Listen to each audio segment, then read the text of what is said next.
யோவான் நற்செய்தி அதிகாரம் 7. இயேசு கலிலேயாவில் நடமாடி வந்தார். யூதர்கள் அவரை கொல்ல வழி தேடிக் கொண்டிருந்ததால் அவர் யூதேயாவில் நடமாட விரும்பவில்லை. யூதர்களின் கூடார விழா அண்மையில் நிகழவிருந்தது. இயேசுவின் சகோதரர்கள் அவரை நோக்கி, நீர் இவ்விடத்தை விட்டு யூதேயா செல்லும். அப்போது உம் சீடர்கள் நீர் புரியும் செயல்களை காண முடியும். ஏனெனில் பொது வாழ்வில் ஈடுபட விரும்பும் எவரும் மறைவாக செயல் புரிவதில்லை. நீர் இவற்றையெல்லாம் செய்வதால் உலகுக்கு உம்மை வெளிப்படுத்தலாமே என்றனர். ஏனெனில் அவருடைய சகோதரர்கள் கூட அவரிடம் நம்பிக்கை கொள்ளவில்லை.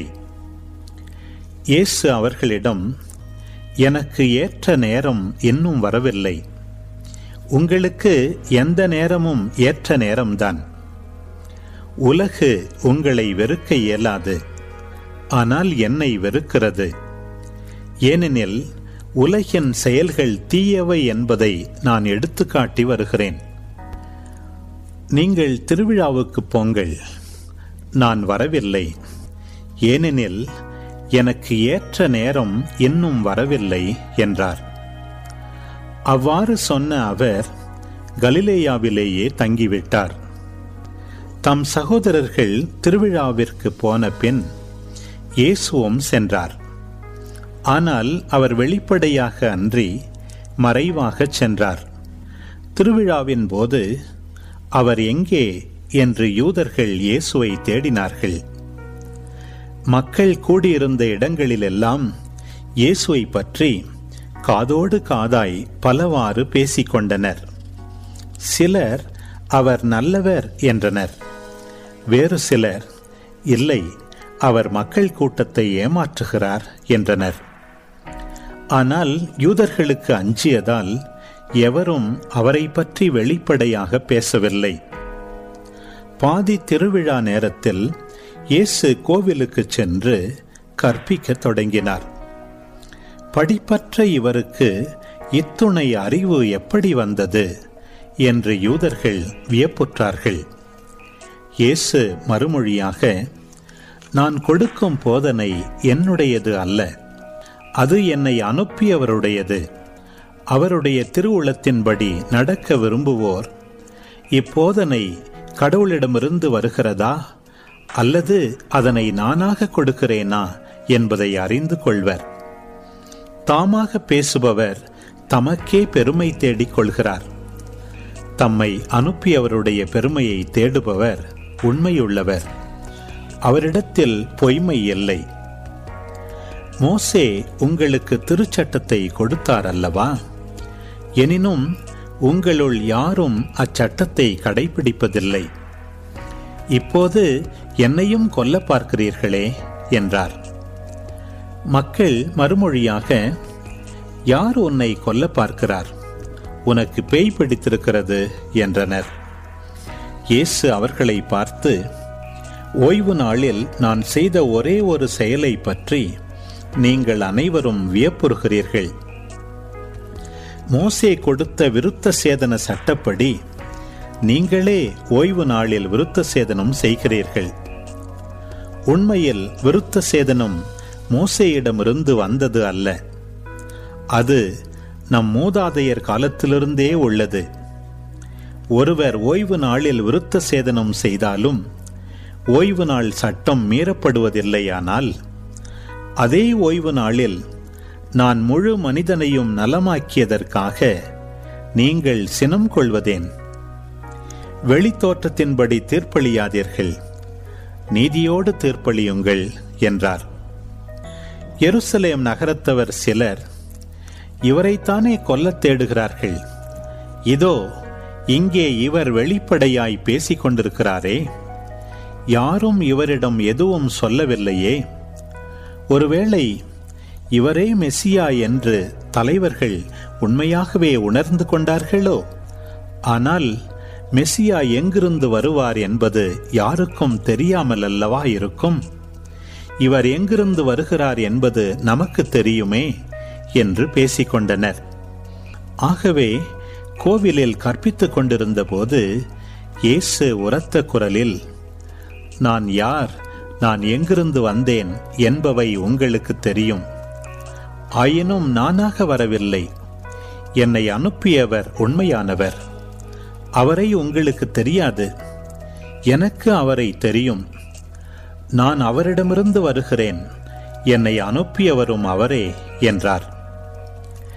இதை கேட்ட அவர்கள் இயேசுவை பிடிக்க முயன்றார்கள்.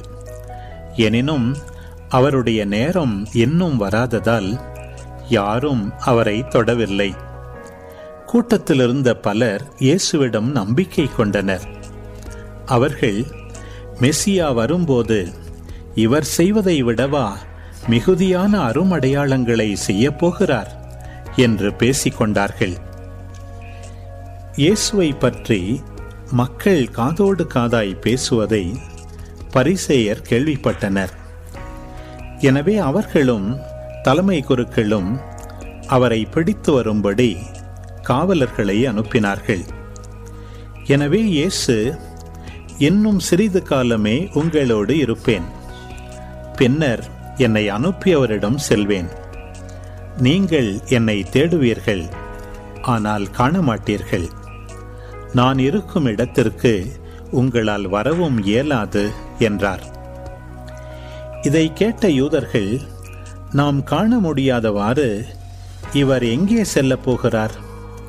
ஒருவேளை கிரேக்கரிடையே சிதறி வாழ்வோரிடம் சென்று கிரேக்கருக்கு கற்றுக் கொடுக்கப் போகிறாரோ? நீங்கள் என்னை தேடுவீர்கள், ஆனால் காண மாட்டீர்கள். நான் இருக்கும் இடத்திற்கு உங்களால் வரவும் இயலாது என்றாரே. இதன் பொருள் என்ன என்று தங்களிடையே பேசிக்கொண்டார்கள். திருவிழாவின் இறுதியான பெருநாளில் இயேசு எழுந்து நின்று உரத்த குரலில், யாரேனும் தாகமாயிருந்தால் என்னிடம் வரட்டும், என்னிடம் நம்பிக்கை கொள்வோர் பருகட்டும். மறைநூல் கூறுவது போல் அவருடைய உள்ளத்திலிருந்து வாழ்வு தரும் தண்ணீர் ஆராய் பெருக்கெடுத்து ஓடும் என்றார். தம்மிடம் நம்பிக்கை கொண்டிருப்போர் பெறப்போகும் தூய ஆவியை குறித்தே அவர் இவ்வாறு சொன்னார். தூய ஆவி இன்னும் அருளப்படவில்லை, ஏனெனில் இயேசு மாட்சிப்படுத்தப்படவில்லை. கூட்டத்தில் சிலர் இவ்வார்த்தைகளை கேட்டு, வரவேண்டிய இறைவாக்கினர் உண்மையில் இவரே என்றனர். வேறு சிலர், மெசியா இவரே என்றனர். மற்றும் சிலர், கலிலேயாவிலிருந்தா மெசியா வருவார்? தாவீதின் மரபிலிருந்தும் அவர் குடியிருந்த பெத்லெகேம் ஊரிலிருந்தும் மெசியா வருவார் என்றல்லவா மறைநூல் கூறுகிறது என்றனர். இப்படி அவரை குறித்து மக்களிடையே பிளவு ஏற்பட்டது. சிலர் அவரை பிடிக்க விரும்பினர், ஆனால் யாரும் அவரை தொடவில்லை. தலைமை குருக்களும் பரிசேயர்களும் அனுப்பியிருந்த காவலர்கள் அவர்களிடம் திரும்பி வந்தார்கள். அவர்கள் காவலர்களிடம், ஏன் அவனை பிடித்து கொண்டு வரவில்லை என்று கேட்டார்கள். காவலர் மறுமொழியாக, அவரை போல எவரும் என்றுமே பேசியதில்லை என்றனர். பரிசேயர் அவர்களை பார்த்து, நீங்களும் ஏமாந்து போனீர்களோ? தலைவர்களிலாவது பரிசேயர்களிலாவது அவனை நம்புவோர் யாராவது உண்டா? இம்மக்கள் கூட்டத்துக்கு திருச்சட்டம் தெரியாது, இவர்கள் சபிக்கப்பட்டவர்கள் என்றனர். அங்கிருந்த பரிசேயருள் ஒருவர் நிக்கதேம். அவரே முன்பு ஒரு நாள் இயேசுவிடம் வந்தவர். அவர் அவர்களிடம், ஒருவரது வாக்குமூலத்தை கேளாது, அவர் என்ன செய்தார் என்று அறியாது ஒருவருக்கு தீர்ப்பளிப்பது நமது சட்டப்படி முறையாகுமா என்று கேட்டார். அவர்கள் மறுமொழியாக, நீரும் கலிலேயரா என்ன? மறைநூலை துருவி ஆய்ந்து பாரும், அப்போது கலிலேயாவிலிருந்து இறைவாக்கினர் யாரும் தோன்றுவதில்லை என்பதை அறிந்து கொள்வீர் என்றார்கள். அவர்கள் ஒவ்வொருவரும் அவரவர் வீட்டுக்கு சென்றார்கள். யோவான் நற்செய்தி அதிகாரம் 8. இயேசு ஒலிவமலைக்கு சென்றார். பொழுது விடிந்ததும் அவர் மீண்டும் கோவிலுக்கு வந்தார். அப்போது மக்கள் அனைவரும் அவரிடம் வந்தனர். அவரும் அங்கு அமர்ந்து அவர்களுக்கு கற்பித்தார். மறைநூல் அறிஞரும் பரிசேயரும் விபச்சாரத்தில் பிடிபட்ட ஒரு பெண்ணை கூட்டிக் கொண்டு வந்து நடுவில் நிறுத்தி, போதகரே, இப்பெண் விபச்சாரத்தில் கையும் மெய்யுமாக பிடிபட்டவள். இப்படிப்பட்டவர்களை கல்லால் எறிந்து கொல்ல வேண்டும் என்பது மோசே நமக்கு கொடுத்த திருச்சட்டத்தில் உள்ள கட்டளை. நீர் என்ன சொல்கிறீர் என்று கேட்டனர். அவர் மேல் குற்றம் சுமத்த ஏதாவது வேண்டும் என்பதற்காக அவர்கள் இவ்வாறு கேட்டு சோதித்தார்கள். இயேசு குனிந்து விரலால் தரையில் எழுதி கொண்டிருந்தார். ஆனால் அவர்கள் அவரை விடாமல் கேட்டுக்கொண்டிருந்ததால் அவர் நிமிர்ந்து பார்த்து, உங்களுள் பாவம் இல்லாதவர் முதலில் இப்பெண் மேல் கல் எறியட்டும் என்று அவர்களிடம் கூறினார். மீண்டும் குனிந்து தரையில் எழுதி கொண்டிருந்தார். அவர் சொன்னதை கேட்டதும் முதியோர் தொடங்கி ஒருவர் பின் ஒருவராக அவர்கள் யாவரும் அங்கிருந்து சென்று விட்டார்கள். இறுதியாக இயேசு மட்டுமே அங்கு இருந்தார். அப்பெண்ணும் அங்கேயே நின்று கொண்டிருந்தார். இயேசு நிமிர்ந்து பார்த்து, அம்மா, அவர்கள் எங்கே? நீர் குற்றவாளி என்று எவரும் தீர்ப்பிடவில்லையா என்று கேட்டார். அவர், இல்லை ஐயா என்றார். இயேசு அவரிடம், நானும் தீர்ப்பு அளிக்கவில்லை, நீர் போகலாம், இனி பாவம் செய்யாதீர் என்றார். மீண்டும் இயேசு மக்களை பார்த்து, உலகின் ஒளி நானே. என்னை பின்தொடர்பவர் இருளில் நடக்க மாட்டார், வாழ்வுக்கு வழிகாட்டும் ஒளியை கொண்டிருப்பார் என்றார். பரிசேயர் அவரிடம், உம்மை பற்றி நீரே சான்று பகர்கிறீர், உம் சான்று செல்லாது என்றனர்.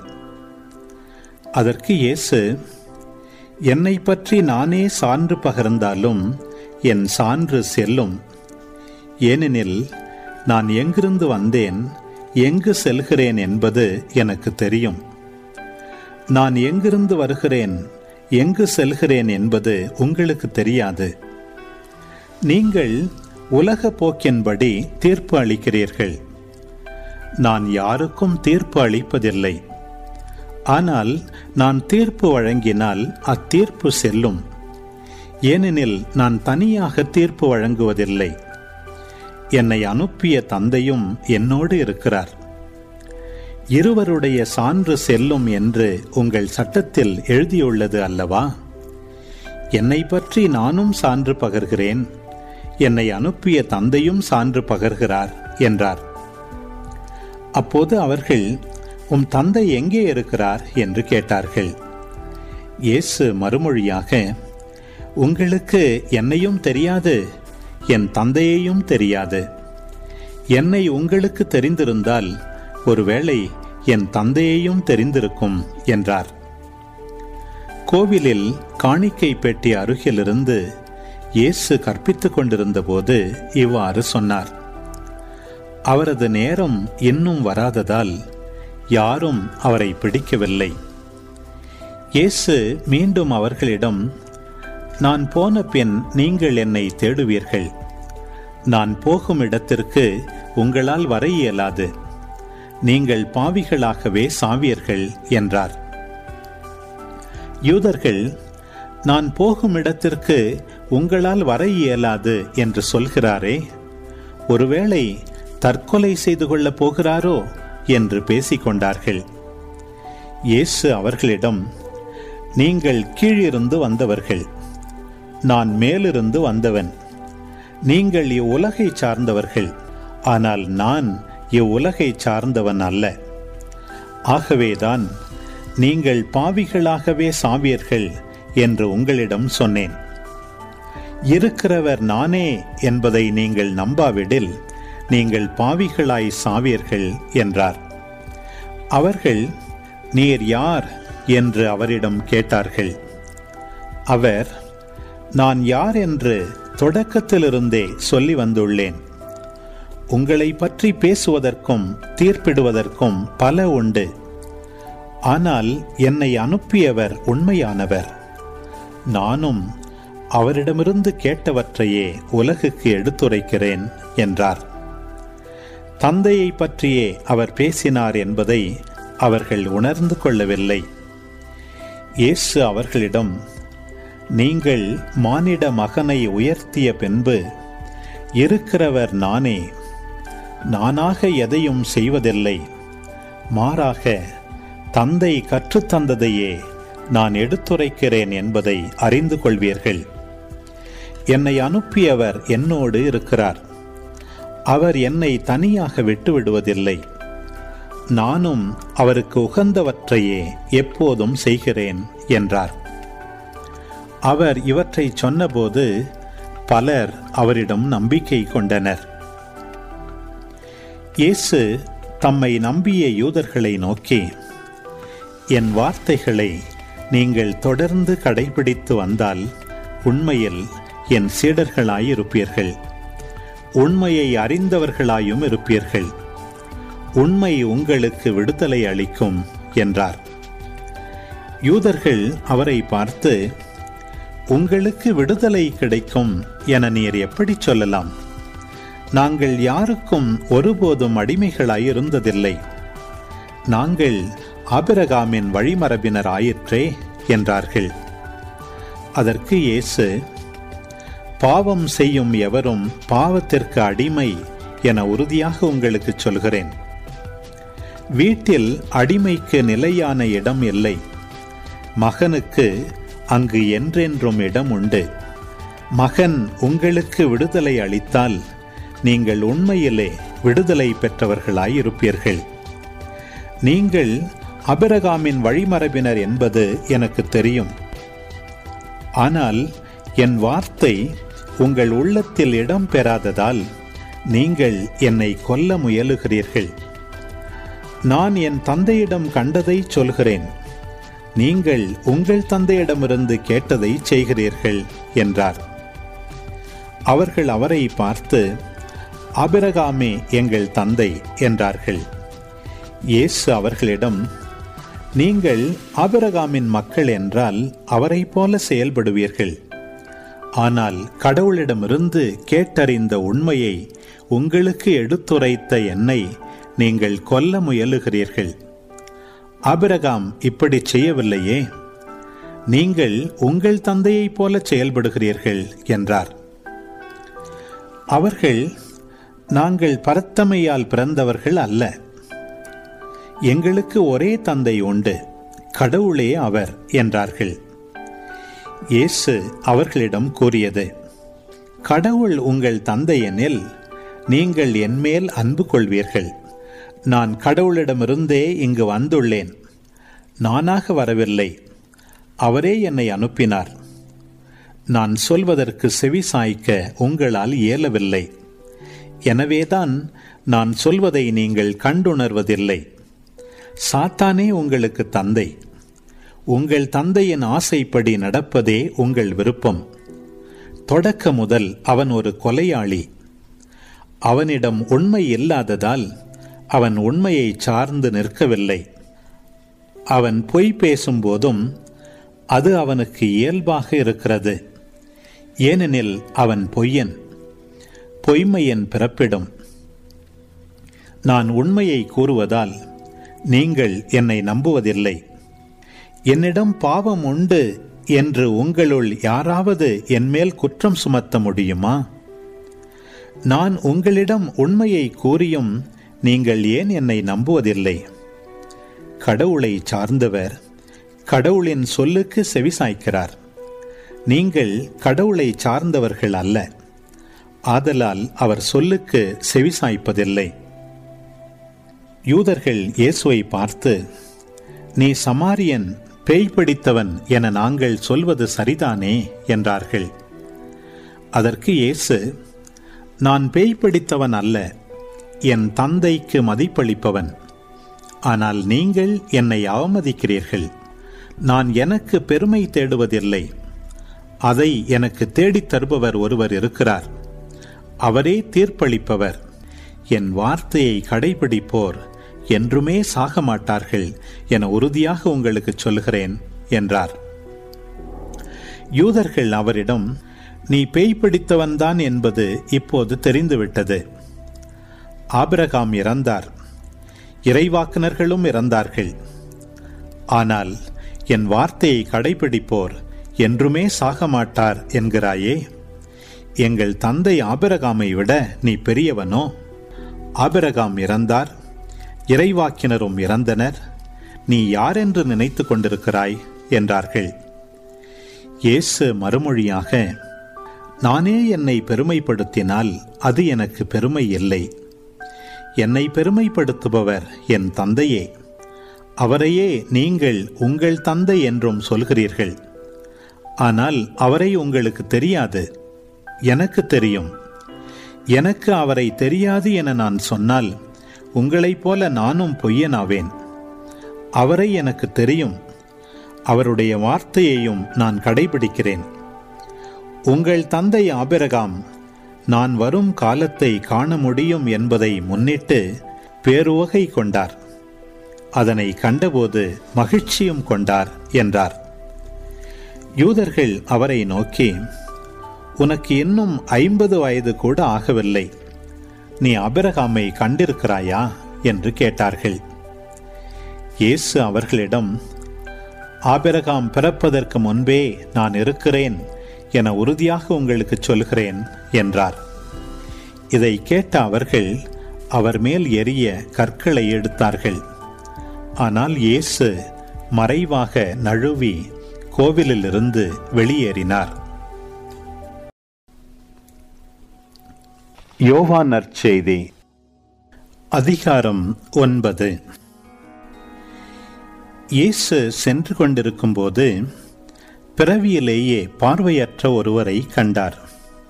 ரபி, இவர் பார்வையற்றவராய் பிறக்க காரணம் இவர் செய்த பாவமா, இவர் பெற்றோர் செய்த பாவமா என்று இயேசுவின் சீடர்கள் அவரிடம் கேட்டார்கள். அவர் மறுமொழியாக, இவர் செய்த பாவமும் அல்ல, இவர் பெற்றோர் செய்த பாவமும் அல்ல. கடவுளின் செயல் இவர் வழியாக வெளிப்படும் பொருட்டே இப்படி பிறந்தார்.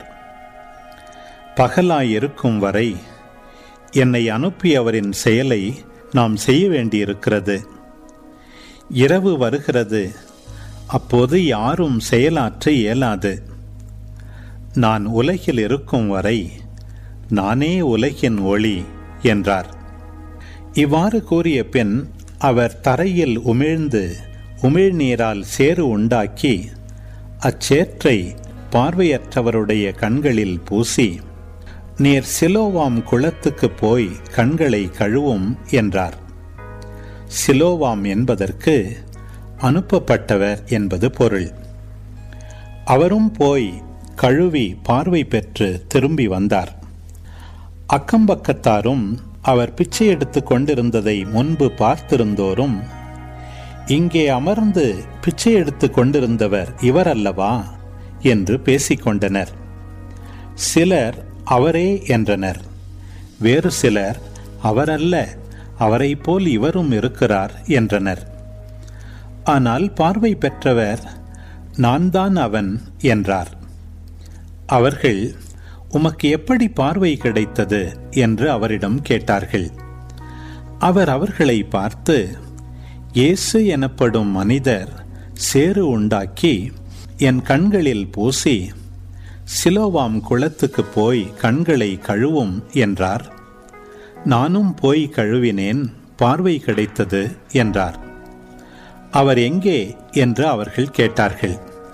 பார்வை பெற்றவர் எனக்கு தெரியாது என்றார்.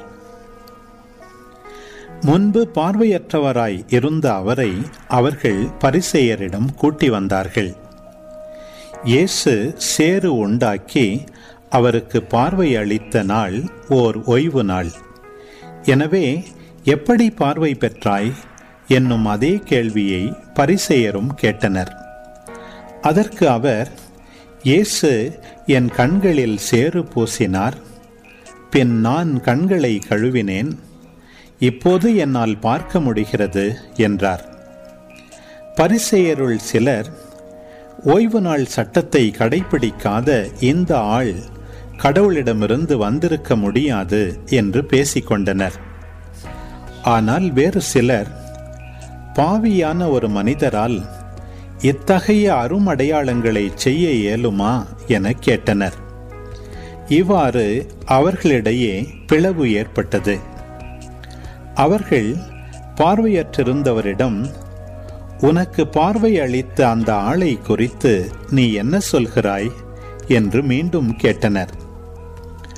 அவர் ஓர் இறைவாக்கினர் என்றார் பார்வை பெற்றவர். அவர் பார்வையற்றிருந்து இப்போது பார்வை பெற்றுள்ளார் என்பதை அவருடைய பெற்றோரை கூப்பிட்டு கேட்கும் வரை யூதர்கள் நம்பவில்லை. பிறவியிலேயே பார்வையற்றிருந்தான் என நீங்கள் கூறும் உங்கள் மகன் இவன்தானா? இப்போது இவனுக்கு எப்படி கண் தெரிகிறது என்று கேட்டார்கள். அவருடைய பெற்றோர் மறுமொழியாக, இவன் எங்களுடைய மகன்தான், இவன் பிறவியிலேயே பார்வையற்றவன்தான்.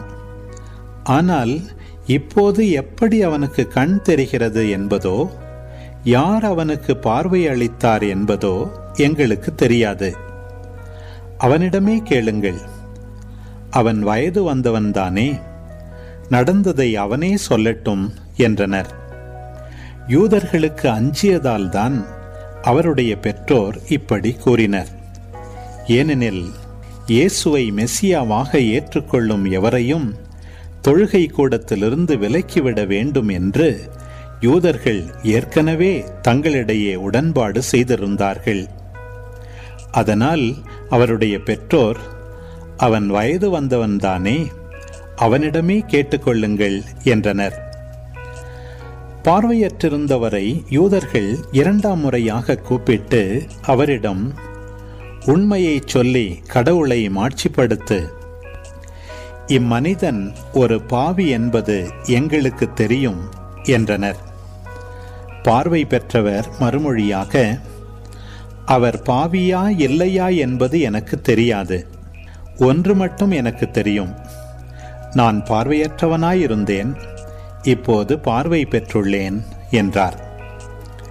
அவர்கள் அவரிடம், அவன் உனக்கு என்ன செய்தான், எப்படி பார்வை அளித்தான் என்று கேட்டார்கள். அவர் மறுமொழியாக, ஏற்கனவே நான் உங்களிடம் சொன்னேன், அப்போது நீங்கள் கேட்கவில்லை, இப்போது மீண்டும் ஏன் கேட்க விரும்புகிறீர்கள்? ஒருவேளை நீங்களும் அவருடைய சீடர்களாக விரும்புகிறீர்களோ என்று கேட்டார். அவர்கள் அவரை பழித்து, நீ அந்த ஆளுடைய சீடனாக இரு, நாங்கள் மோசேயின் சீடர்கள், மோசேயோடு கடவுள் பேசினார் என்பது எங்களுக்கு தெரியும், இவன் எங்கிருந்து வந்தான் என்பதே தெரியாது என்றார்கள். அதற்கு அவர், இது வியப்பாயில்லையா? எனக்கு பார்வை அளித்திருக்கிறார், அப்படியிருந்தும் அவர் எங்கிருந்து வந்தவர் என தெரியாது என்கிறீர்களே. பாவிகளுக்கு கடவுள் செவிசாய்ப்பதில்லை. இறை பற்றுடையவராய் கடவுளின் திருவுளப்படி நடப்பவருக்கே அவர் செவிசாய்க்கிறார் என்பது நமக்கு தெரியும். பிறவியிலேயே பார்வையற்றிருந்த ஒருவர் பார்வை பெற்றதாக வரலாறே இல்லையே. இவர் கடவுளிடமிருந்து வராதவர் என்றால் இவரால் எதுவுமே செய்திருக்க இயலாது என்றார். அவர்கள் அவரை பார்த்து, பிறப்பிலிருந்தே பாவத்தில் மூழ்கி கிடக்கும் நீயா எங்களுக்கு கற்றுத்தருகிறாய் என்று சொல்லி அவரை வெளியே தள்ளினர். யூதர்கள் அவரை வெளியே தள்ளிவிட்டதை பற்றி இயேசு கேள்விப்பட்டார். பின் அவரை கண்டபோது, மானிட மகனிடம் நீர் நம்பிக்கை கொள்கிறீரா என்று கேட்டார். அவர் மறுமொழியாக, ஐயா, அவர் யார் சொல்லும், அப்போது நானும் அவரிடம் நம்பிக்கை கொள்வேன் என்றார். இயேசு அவரிடம், நீர் அவரை பார்த்திருக்கிறீர், உம்மோடு பேசிக் கொண்டிருப்பவரே அவர் என்றார். அவர், ஆண்டவரே, நம்பிக்கை கொள்கிறேன் என்று கூறி அவரை வணங்கினார். அப்போது இயேசு, தீர்ப்பு அளிக்கவே நான் இவ்வுலகிற்கு வந்தேன். பார்வையற்றோர் பார்வை பெறவும் பார்வையுடையோர் பார்வையற்றோர் ஆகவுமே வந்தேன் என்றார். அவரோடு இருந்த பரிசேயர் இதை கேட்டபோது, நாங்களுமா பார்வையற்றோர் என்று கேட்டனர். இயேசு அவர்களிடம், நீங்கள் பார்வையற்றோராய் இருந்திருந்தால் உங்களிடம் பாவம் இராது. ஆனால் நீங்கள் எங்களுக்கு கண் தெரிகிறது என்கிறீர்கள், எனவே நீங்கள் பாவிகளாகவே இருக்கிறீர்கள் என்றார்.